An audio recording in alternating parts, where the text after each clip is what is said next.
अब हम बात करेंगे सिंधु घाटी सभ्यता का, जो हमने कल टॉपिक चालू किया था। प्रथम वीडियो में मैंने बताया था सिंधु घाटी सभ्यता का उत्खनन और उसके विस्तार के बारे में। अब आज हम अध्ययन करेंगे सिंधु घाटी सभ्यता का की विशेषता। इसकी विशेषता, सिंधु घाटी सभ्यता की विशेषता।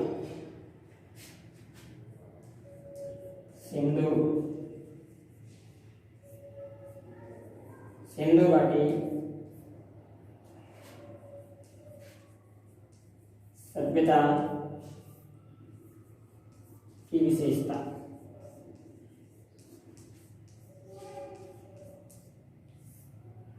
इस सिंधु घाटी सभ्यता की विशेषताओं के बारे में हमें चर्चा करेंगे, क्या विशेषताएं इसकी रही। अब बात करें सिंधु घाटी सभ्यता की विशेषताओं के बारे में, तो पहली चीज, ये पहली इस प्रकार की नगर नियोजन। नगर नियोजन,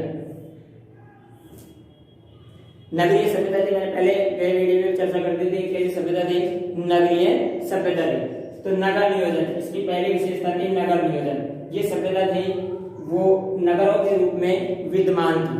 अब ये देखा जाए सिंधु घाटी सभ्यता को कि ये 2350 से 1750 ईसा पुरानी थी, पर इस सभ्यता को वर्तमान जो हमारी पद्धति चल रही है, वर्तमान में जैसे शहर आधुनिक शहर हैं, वैसे वर्तमान आधुनिक शहरों की तरह ही व्यवस्था कब थी, सिंधु घाटी सभ्यता में मानी गई है। ये उत्खनन हमको बताते हैं, पुरातत्व विभाग के सर्वेक्षण उत्खननों के आधार पर यह माना जाता है कि ये सभ्यता कैसी थी, नगरीय सभ्यता।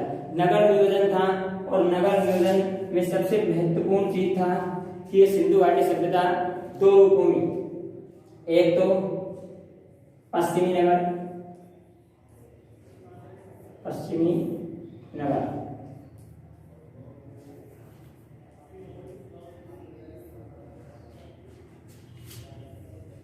और दूसरा पूर्व नगर। कौन सा नगर, पूर्व नगर। इन दो नगरों में बसा होता है, पश्चिमी नगर और पूर्व नगर। पश्चिमी नगर को बोलते थे दुर्ग टीला। क्या बोलते थे, दुर्ग टीला। पश्चिमी नगर को तो बोलते थे दुर्ग टीला, और पूर्वी नगर, पूर्वी नगर को बोलते थे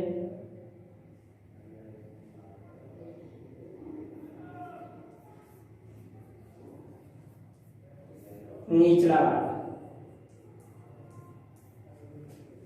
ठीक है ना। तो दुर्ग टीला ये ऊंचा भाग, पश्चिमी नगर और पूर्व नगर, ये दो प्रकार के नगर आपको याद रखने हैं कि पश्चिमी नगर थे, एक पूर्व नगर थे। अब पश्चिमी नगर थे, इसमें तो पुरोहित थे, प्रशासनिक वर्ग, ऐसे लोग निवास करते थे। पश्चिमी नगर में तो पुरोहित, प्रशासनिक वर्ग, विद्वान, पंडित, ऐसे लोग पश्चिमी नगर में। और पूर्व जो था ये व्यवसायी थे, मजदूर थे, ये तमाम प्रकार के लोग किसमें, पूर्व नगर में निवास करते थे। इस दो प्रकार के ये नगर थे, नगरीय सभ्यता थे। अब जो नगर थे वो समकोण रूप थे, किस रूप में, समकोण।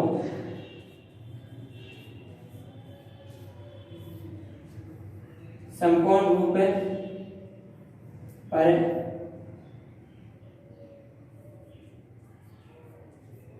बसे शहर थे।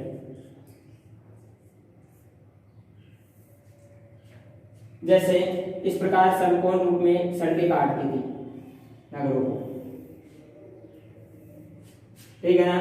इस प्रकार समकोण रूप में बसे क्या थे, शहर।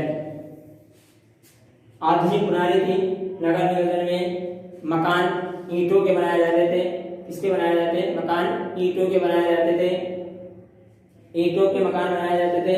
अब यहाँ तक मैं बात करूँ आपको समझने की चीज कि नगर नियोजन प्रणाली थी, पश्चिम नगर और पूर्व नगर दो रूप में नगर बसे हुए थे। समकोण रूप में काटते हुए शहरों के रूप में मकान पद्धति थी। यहाँ की ग्रिड पद्धति, जाल पद्धति, जिसको अपन कहते हैं, इसको जाल पद्धति। क्या पद्धति कहते हैं, जाल पद्धति, ग्रिड पद्धति बोल दो। इस पद्धति से मकान बने हुए थे। जाल पद्धति के रूप में मकान बने हुए थे। सुंदरता थी, सड़कें थी, चौड़ी थी सड़कें, नालियों की व्यवस्था थी, छोटी छोटी नालियों से मुख्य बड़े नाले में और नाले के माध्यम से शहर का बाहर पानी जाता था। इस पद्धति के रूप में ये बसे हुए थे। संपूर्ण रूप में काट पीट सड़कें से बना हुआ शहर था। अब शहर जो बसा हुआ था वो दो रूप में बसा हुआ था, पश्चिमी नगर और पूर्व नगर। चार पद्धति पे शहर बसा हुआ था। मकान थे। अब मकानों में हमने नगर नियोजन में ये देखा है, नगर नियोजन में देखा है जो मकान थे, मकान एक मंजिल नहीं बहुमंजिला भी थे। कितने थे? बहुमंजिला मकान भी हमको देखने को मिले। एक मंजिला नहीं बहुमंजिला इमारत भी देखने को मिले, क्योंकि जब हमने उत्खनन किया, खुदाई की, तो ईंटों के साक्ष्य हमको मिले। किसके साक्ष्य मिले? ईंटों के साथ। और ईंटों के आधार पर हमने पता लगाया है कि यहाँ पहले मकान किस पद्धति थे, शहर थे या सड़कें थे। तो हमने जब खुदाई की तो इससे हमको ये पता लगा कि संपूर्ण रूप में काटती हुई सड़कें और मकान बने हुए थे। तो इससे हमको ये महसूस होता है कि पहले कैसे थी? शहरी प्रणाली थी। कैसी प्रणाली थी? नगरीय प्रणाली थी। तो नगर के रूप में लोग बसे हुए थे। जब हमने उत्खनन किया तो हमें 10 फीट तक ऊंचाई पर ईंटें मिली, 10 फीट खुदाई की जहाँ तक ईंटें मिली, तो हमने सोचा एक मकान। जब और 20 फीट 25 फीट 30 फीट, तो उससे अनुमान लगाया कि इमारत एक नहीं बहुमंजिला इमारत भी उस समय हुआ करती थी। संपूर्ण रूप पे कि मकान के बाद में बीच में हमको ऐसे कंकर जैसी चीजें मिली, हमको कच्चा पदार्थ हमको जब मिला तो उससे हमने अनुमान लगाया कि सड़कों की चौड़ाई कितनी होती थी। और चौड़ाई के अलावा हमको ये भी साक्ष्य मिले हैं, नालियों के साक्ष्य मिले हैं। किसके मिले हैं? नालियों के साक्ष्य कि ईंटों के द्वारा नालियां बनाई जाती थी। छोटी नाली से बड़ा नाला और बड़े नाले के द्वारा शहर का बाहर पानी निकाला जाता है। स्वच्छ शहर उस समय हुआ करते थे। जैसे आज की पद्धति है, नगर की आज की पद्धति है, उससे कहीं बेहतरीन पद्धति उस समय थी। यह अनुमान इससे लगता है हमको कि उससे भी अच्छी पद्धति सिंधु घाटी सभ्यता में नगरों की रही है। इस नगर नियोजन के बाद हम नगर नियोजन की बात करें तो नालियों की व्यवस्था सुदृढ़ थी। ध्यान रखना है कि नालियों के माध्यम से शहर का पानी बाहर निकाला जाता था। ठीक है ना? साफ सुथरी नालियां बनी हुई थी। नालियों के आकार भी दे रखे हैं कि ईंटों का जो अनुपात था वो अनुपात था 4:2:1। इस अनुपात में ईंटें बनाई जाती थी, मिट्टी की बनी ईंटें थी। ठीक है? इसके बाद दूसरी विशेषता,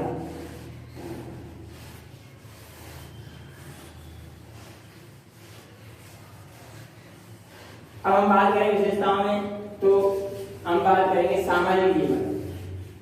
इसकी बात करेंगे सामाजिक जीवन।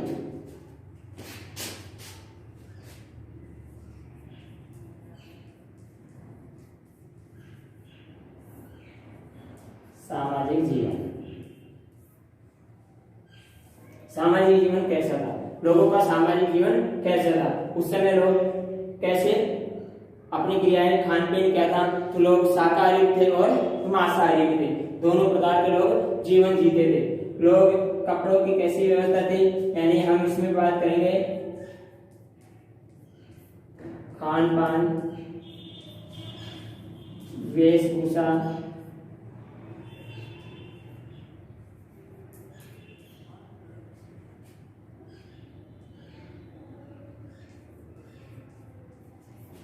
रहन सहन, ये तमाम प्रणालियां थी। तो इस समय हम बात करें खान पान कैसा था, वेशभूषा कैसी थी, रहन सहन कैसा था, ये तमाम चीजें सामाजिक जीवन में आती थी। तो हमने सामाजिक जीवन से यह अनुमान लगाया है कि उस समय के जो पुरुष थे, पुरुषों की हमको मूर्ति मिली है। जैसे हमको मोहनजोदड़ो, हड़प्पा से मोहनजोदड़ो से नृत्य की मूर्ति मिली है, वहां पुरुष की भी मूर्ति मिली है हमको और स्त्री की भी मूर्ति मिली है। वेशभूषा की बात करें तो महिलाएं कमर के नीचे तक ही कपड़ा पहनती थी उस समय, ऐसे हमको प्रमाण मिले हैं। वही पुरुष लंगोटी बांधते थे, ऐसे प्रमाण मिले हैं। और रहन सहन की बात करें तो रहन सहन के लिए पक्के मकानों की व्यवस्थाएं उस समय थी। खान पान तो शाकाहारी लोग भी थे और मांसाहारी भी थे। तो शाकाहारी में उस समय बिल्ली के साक्ष्य भी हमको मिले हैं, कुत्ते के साक्ष्य भी हमको मिले हैं मांसाहारी में। और शाकाहारी की बात करें तो शाकाहारी में चावल मिले हैं, गेहूं के साक्ष्य भी हमको मिले हैं, बाजरा का भी मिला है साक्ष्य।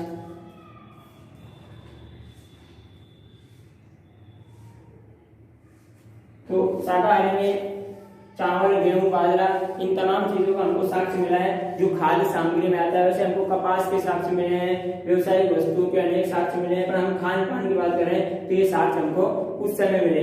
तो यानी महिलाओं के साथ, अब महिलाओं में उस समय जूड़ो करने की प्रथा थी, चूड़ा जो होता है यानी चुटिया करने की प्रथा थी। वही बात करें पुरुष, तो पुरुष से दाढ़ी रखते थे, पुरुष क्या करते थे, दाढ़ी रखते थे। वही पगड़ी बांधने की प्रथा भी उस समय वेशभूषा में आती है, पगड़ी बांधने की प्रथा भी थी।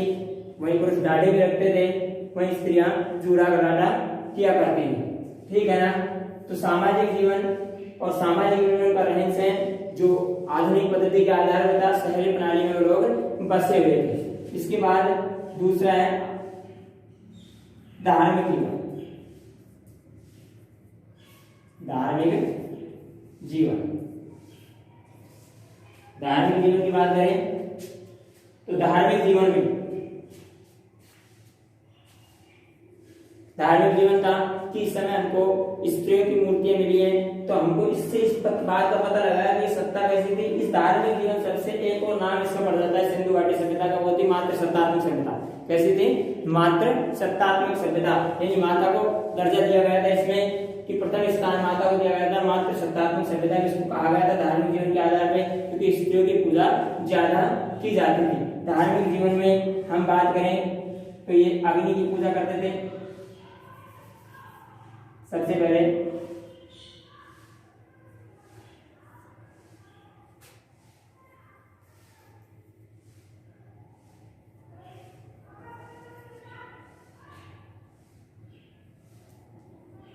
जल देवता की पूजा करते थे, जल देवता की पूजा।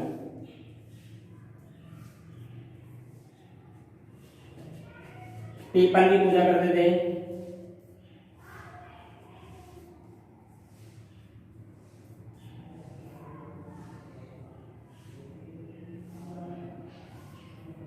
कुबड़ वाले सांड की पूजा करते थे, कुबड़ वाले सांड की पूजा।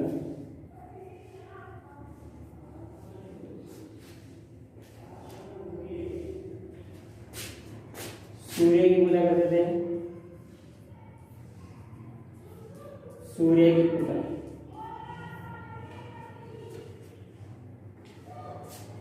इधर अग्नि की पूजा करते थे, जल देवता की जल की पूजा ये लोग करते थे, अग्नि की पूजा करते थे, जल की पूजा ये करते थे। वृक्षों में किसकी पूजा करते थे, वृक्ष, वृक्ष पूजा का प्रचलन था। और वृक्ष में ये पीपल की पूजा करते थे, किसकी पूजा करते थे, पीपल की पूजा करते थे। वहीं पशुओं की बात करें, पशुओं में कुबड़ वाले सांड की पूजा करते थे, कुबड़ वाले सांड की पूजा ये पशुओं में करते थे। और मोरों पे भी इनका अंकन मिला है कुबड़ वाले सांड का। उस समय की जो मोहरें थी उन पे भी कुबड़ वाले सांड की पूजा का अंकन मिला है। तो पूजा पशुओं में कुबड़ वाले सांड की करते थे।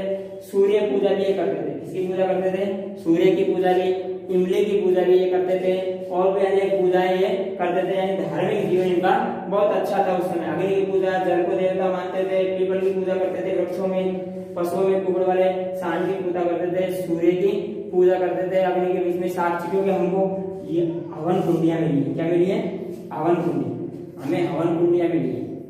जैसे हमारे हवन कुंडियां कहाँ मिली, हमें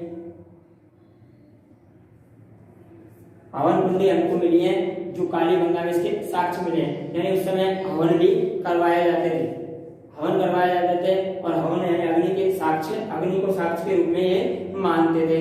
ये हमको धार्मिक पूजा में स्त्रियों की, अब स्त्रियों की मूर्ति मिली है तो हमने अनुमान लगाया कि ये शैव धर्म की पूजा करते थे। यानी ये शिव और पार्वती की पूजा किया करते थे।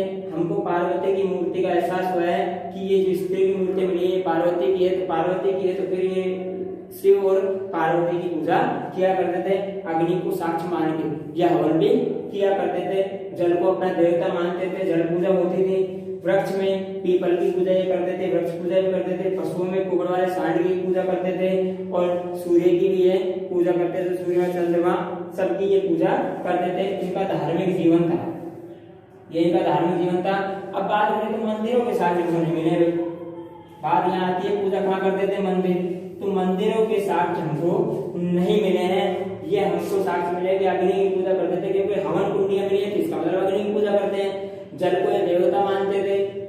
पीपल वृक्ष, पीपल की पूजा ये करते हैं। सूर्य पूजा करते थे। कुबड़ वाले सांड की मोहरों के अंकल मिला है, कुबड़ वाले सांड की, वह हमें मंदिरों के साक्ष्य नहीं मिले हैं। तो ये धार्मिक इनका जीवन था। तो सामाजिक जीवन, धार्मिक जीवन, इसके बाद आर्थिक जीवन। कौन सा जीवन?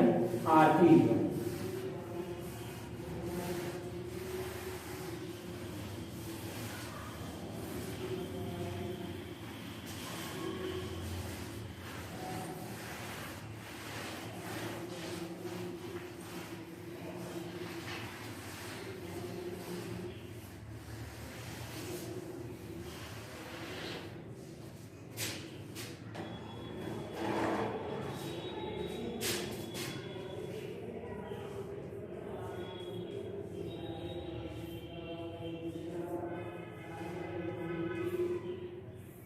आर्थिक जीवन की बात करें तो इनका आर्थिक जीवन कैसा था?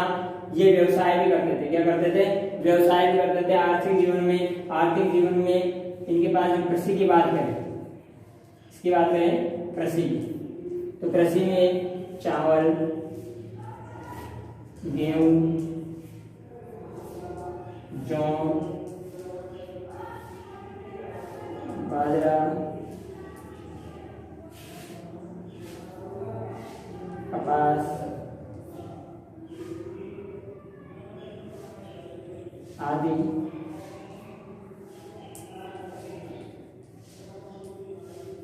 के साक्ष्य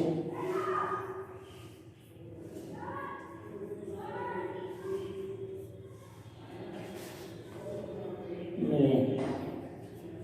चावल, गेहूं, जौ, बाजरा आदि के साक्ष्य हमको मिले हैं कृषि में। इसमें कृषि में तो इनके आर्थिक जीवन यानी ये व्यवसाय भी किया करते थे। चावल, गेहूं, जौ, बाजरा, तभी खाद्य सामग्री थी, इसको खाते थे। वहीं कपास से क्या करते थे? निर्यात करते थे। कपास से क्या करते थे?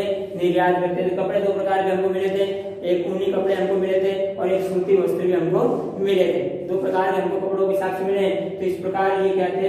व्यवसाय। यानी आर्थिक जीवन का सुदृढ़ था, यानी ये आयात भी करते थे, आयात और निर्यात। आयात निर्यात की प्रणाली उस समय थी, यानी हम अफगानिस्तान, पाकिस्तान, ईरान, फ्रांस, इन तमाम चीजों से, दक्षिणी भारत से भी आयात होता था और उसके अलावा हमें निर्यात भी किया करते थे। इसमें अगर हम बात करें तो स्वर्ण वस्तुओं पर सोना है, चांदी है,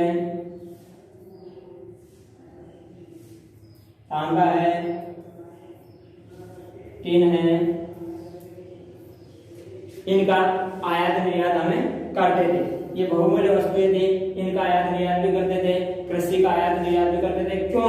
ये चीजें हमको पैसे की आयात निर्यात करते थे। सोना, चांदी, सोना हमको कोलार कर्नाटक से हमको ये साक्ष्य मिला है कि सोना के साक्ष्य मिले कोलार कर्नाटक में सोना के साक्ष्य मिले कि सोना को कर्नाटक से निर्यात किया जाता था। क्या किया जाता? निर्यात किया जाता। वहीं चांदी के साक्ष्य हमको मिले, ये हमारे उदयपुर में मिले, राजस्थान में भी। इसमें मिले उदयपुर, राजस्थान के उदयपुर। इधर बात करें कर्नाटक। तांबे की बात करें तो खेतड़ी, राजस्थान में खेतड़ी। टिन के साक्ष्य हमको मिले, आर्य सभ्यता से मिले, गणेश्वर। तो ये तमाम चीजें हमको मिली है कि सोना कर्नाटक में कोलार के खानों से हमें प्राप्त हुआ, इसका हम निर्यात करते थे। चांदी हमारे उदयपुर से हमको मिली है, उदयपुर में साक्ष्य से जुड़ा है, हमको चांदी की उत्खनन किया गया, इसका भी निर्यात किया जाता था। और यहाँ तक कि आभूषण भी महिलाएं पहनती थी, महिलाएं आभूषण भी पहनती थी, ये भी साक्ष्य हमको मिला है। तांबा जो हमारे खेतड़ी है, जो झुंझुनू जिले में पड़ता है, राजस्थान के झुंझुनू जिले में खेतड़ी में तांबे अथवा साक्ष्य हमको मिले हैं। तांबे का भी हम निर्यात करते थे। ये निकाल करते थे। इससे पता लगता है तांबा और टिन, जब तांबा और टिन का दोनों का मिश्रण करेंगे हम, तांबा और टिन का मिश्रण करेंगे तो क्या बनेगा? तो कांसा बनेगा। क्या बनेगा? कांसा बनेगा। ठीक है। तांबा और टिन का जब मिश्रण होगा तो कांसा बनेगा। तो मैंने सबसे पहले बताया था सिंधु घाटी सभ्यता कैसी सभ्यता थी, कांस्य युगीन सभ्यता थी।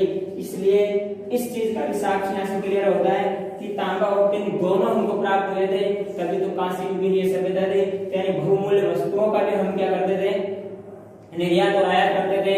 वहीं कृषि का भी हम चावल, गेहूं, जौ, बाजरा, कपास आदि का आयात निर्यात भी करते थे। तो ये उनका आर्थिक जीवन था।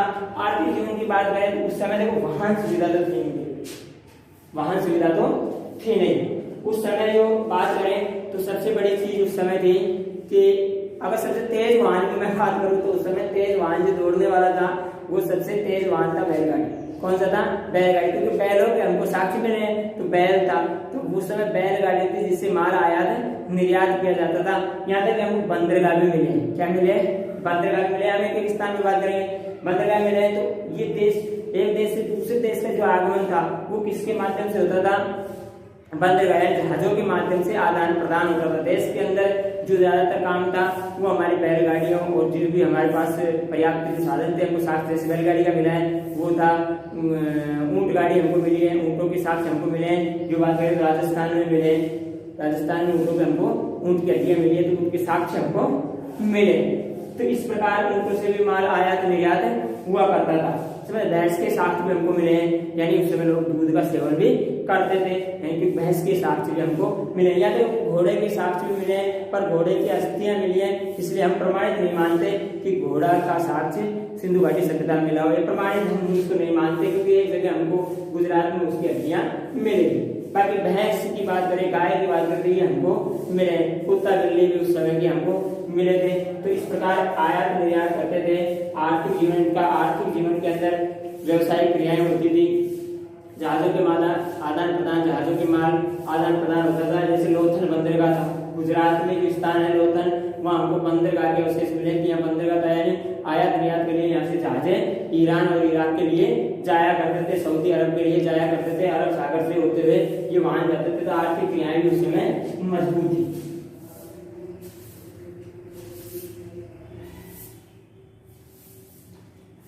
और इसके बाद हम करेंगे बात आर्थिक जीवन के बाद में राजनीतिक जीवन। राजनीतिक जीवन में खास विशेष इसमें दिया नहीं गया है।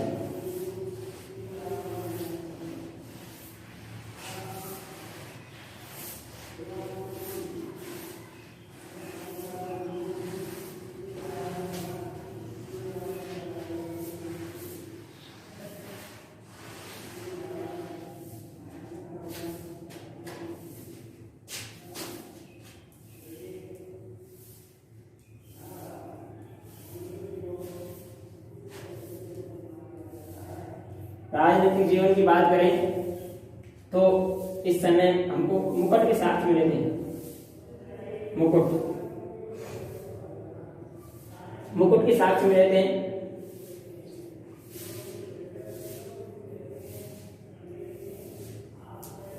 पगड़ी भी हमको मिली है।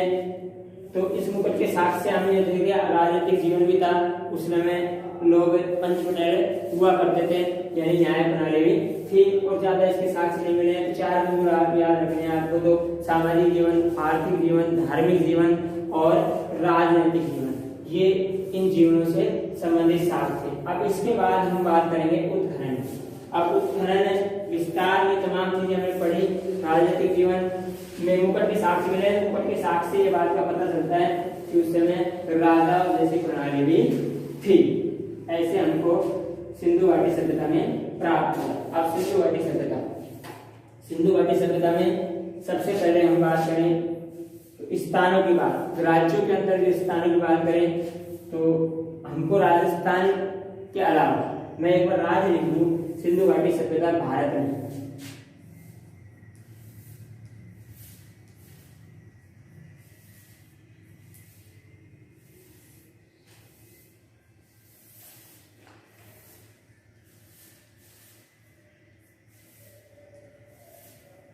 जम्मू कश्मीर,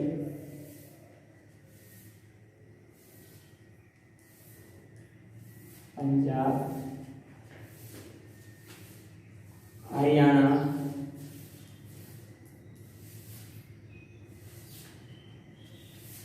राजस्थान,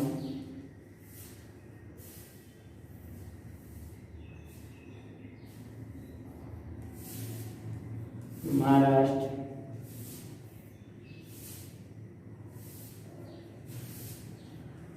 गुजरात,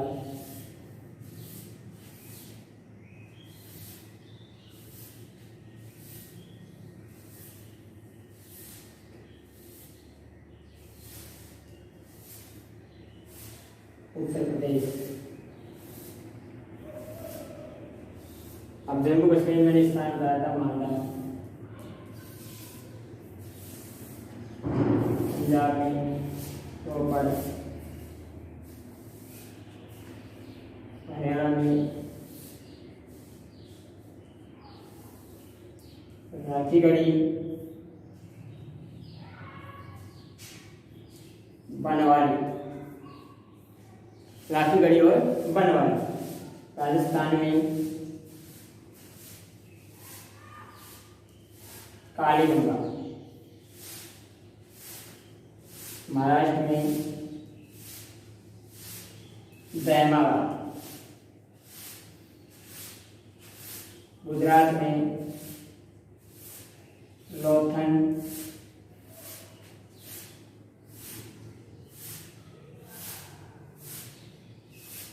धोलावीरा,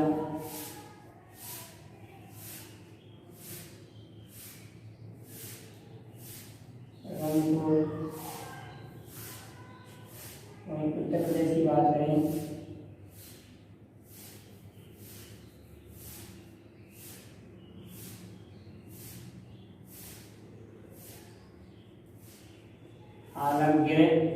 आलमगीरपुर। उत्तर प्रदेश में क्या पड़ा था? आलमगीरपुर। मैंने महत्वपूर्ण स्थान लिखे हैं तुम्हारे लिए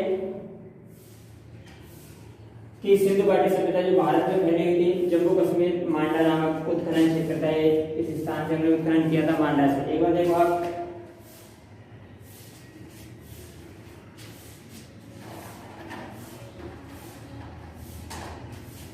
जम्मू कश्मीर मांडा था। पंजाब में रोपड़ नामक स्थान था। कौन सा था? रोपड़ स्थान से हमने उत्खनन कार्य किया है। हरियाणा में राखीगढ़ी से किया है, बनवाली से भी किया है हमने, और भी स्थान थे राखीगढ़ी और बनवाली में। राजस्थान में कालीगंगा से भी हमने उत्खनन किया है। और महाराष्ट्र की बात करें तो दहमाबाद से हमने उत्खनन किया है। गुजरात की बात करें तो लोथन और धोलावीरा से हमने उत्खनन किया है।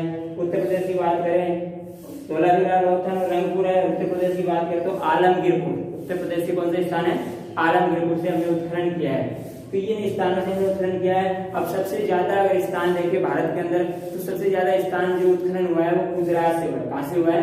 गुजरात से। और भी भारत में अनेक स्थानों पर हुआ है। मैंने राज्य जो मोस्ट थे, यहाँ से सबसे ज्यादा उत्खनन किए गए थे, उन राज्यों को मैंने आपको बताया कि जम्मू कश्मीर में मांडा, पंजाब में रोपड़, हरियाणा में राखीगढ़ी और बनवाली, राजस्थान में कालीगंगा, महाराष्ट्र में दहमाबाद, गुजरात में लोथन, धोलावीरा और उत्तर प्रदेश में आलमगीरपुर नामक। अब ये सारे स्थान नदियों के किनारे हैं। किसके किनारे हैं? नदियों के किनारे हैं। जितने भी स्थान खोज हुई है वो नदियों के किनारे हुई है। किसके?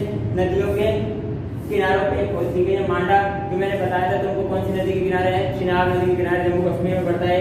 पंजाब में रोपड़ है तो पंजाब में रावी नदी के किनारे, वहीं समझ गए। हरियाणा सतलज नदी और हरियाणा में राखीगढ़ी, बनवाली, ये भी नदियों के किनारे ही है। कालीगंगा जो हमारे घग्गर नदी के किनारे में है, किसके में? घग्गर नदी के किनारे पे। महाराष्ट्र दहमाबाद परवरा नदी के किनारे पे। गुजरात में लोथन और धोलावीरा, ये लोथन और धोलावीरा दोनों नदियों के किनारे ही हैं। रंगपुर उत्तर प्रदेश में, आलमगीरपुर उंडा नदी के किनारे है। इन तमाम राज्यों में ये स्थान मिले थे। अब एक एक स्थान, इसके अलावा मैंने बताया था हड़प्पा, मोहनजोदड़ो,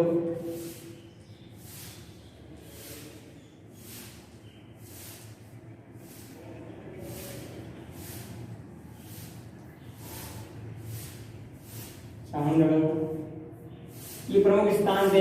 ये वर्तमान में कहाँ है? पाकिस्तान में। वर्तमान में कहाँ है स्थान? पाकिस्तान में। हड़प्पा, मोहनजोदड़ो, चामुंडो। हड़प्पा सबसे पहले हड़प्पा की खोज हुई थी। सबसे पहले हड़प्पा की खोज हुई थी। दयाराम साहनी ने 1921 में इसकी खोज की थी। फिर मोहनजोदड़ो की खोज हुई थी 1922 में, ये राखादास बनर्जी ने की थी। और चामुंडो की खोज हुई थी। तीनों स्थान वर्तमान में कहाँ गए? पाकिस्तान में गए। ये महत्वपूर्ण स्थान है। इसके अलावा ये महत्वपूर्ण स्थान है। अब इन स्थानों में महत्वपूर्ण स्थानों की मैं आपको डिटेल से और बताऊंगा कि कौन कौन से स्थान हैं। तब तक के लिए धन्यवाद। अगले वीडियो में बात करें।